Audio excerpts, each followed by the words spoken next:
the first thing to underline here is this has not been the big tsunami for the Republican Party that many were thinking it was going to be. And I think many even in the Democratic Party believe that they would not do as well as they've done over the past few hours. It's being described more of a ripple than a tsunami, which is all good news for the Democrats. Now, as we speak, the situation looks as though the Republicans may pick up the House of Representatives. They are on 199 seats to 178.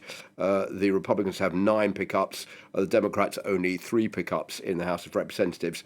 What is more interesting here is the Senate, where there are currently 48 seats each. They need 51. Either side needs 51 seats to obtain a majority in the Senate. And it looks as though the Republicans hoped that they were going to keep hold of the Senate. They may not do that. This is the chart for the House of Representatives I was just talking about. So we have on that one 172 and 199.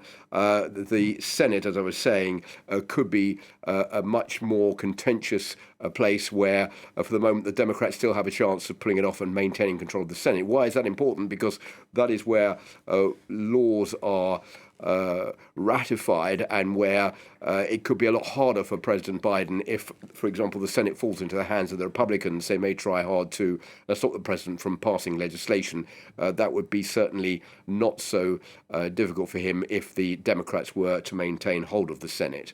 So 48 seats either side in the Senate at the moment. We're still waiting for four states to declare: Nevada, Georgia, Arizona, and Wisconsin. Georgia we were just hearing about from Clovis Kazali, and we should get those results within the next few hours. As we were hearing, in some cases there may be a runoff, and if there are complaints about electoral fraud, for example, which could well be the case in some of those states, or even a new voter turnout next month on the 6th of December in the case of Georgia.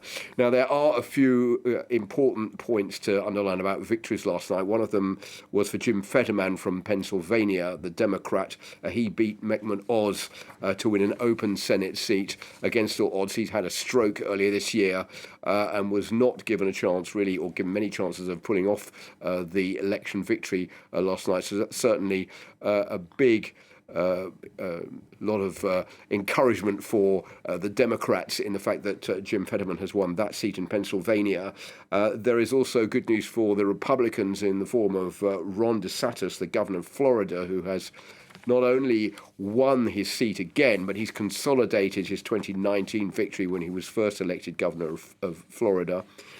He's won nearly 20 points over his Democrat rival. That puts him in a very strong position to run for president and certainly for the nomination of the Republican candidate for president in the upcoming elections in 2024. So much so that Donald Trump has already told Ron DeSantis that he should not run for president and warned that if he does, it will be not only damaging for the Republican Party, but that Donald Trump has what he is quoting as saying damaging or unflattering information about him, but so far not giving any details about what that information is. And just briefly, Philip, the Republicans campaigned hard on the economy, saying the White House didn't have control over inflation in the United States. Why do you think, despite the economy being a big issue for voters, they apparently haven't done as well as they were expecting to? Okay, well, on the economy, on the rising costs, people are paying more for gas, they're paying more in inflation, they're paying more for their heating charges. I think this has only given modest benefit to the Republicans in these midterm elections against all odds. The Republicans thought this would be the one issue where they could really hammer the Biden administration for not having done enough to make ends meet for the average man or woman in the street and concentrating more on the threat to democracy as they see it from the Republican Party.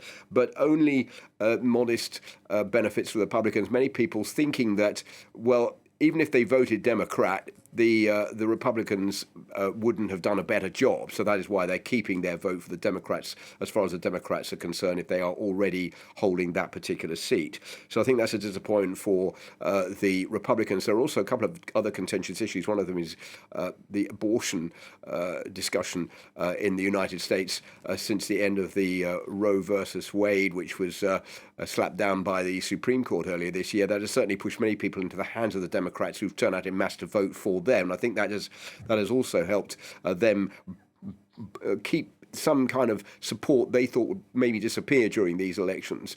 And also the arguments over gun control in the US. There have been ploys and pledges by the Democrats to try to clamp down on gun control and make it more difficult for people to obtain weapons in the United States. I think that has also made some reflect about whether they would prefer to just leave the Democrats in power where they are rather than vote for the Republicans. And final point is there's always the image of Donald Trump, who's the contentious personality in all of these elections, even though he wasn't running. Many feeling, well, maybe it'd be better if Donald Trump just disappeared into the woodwork and we had another candidate for the upcoming elections in 2024. We don't want to give him his chance to come back because he's such a divisive figure in American politics. All right, Philip Turle, thanks very much.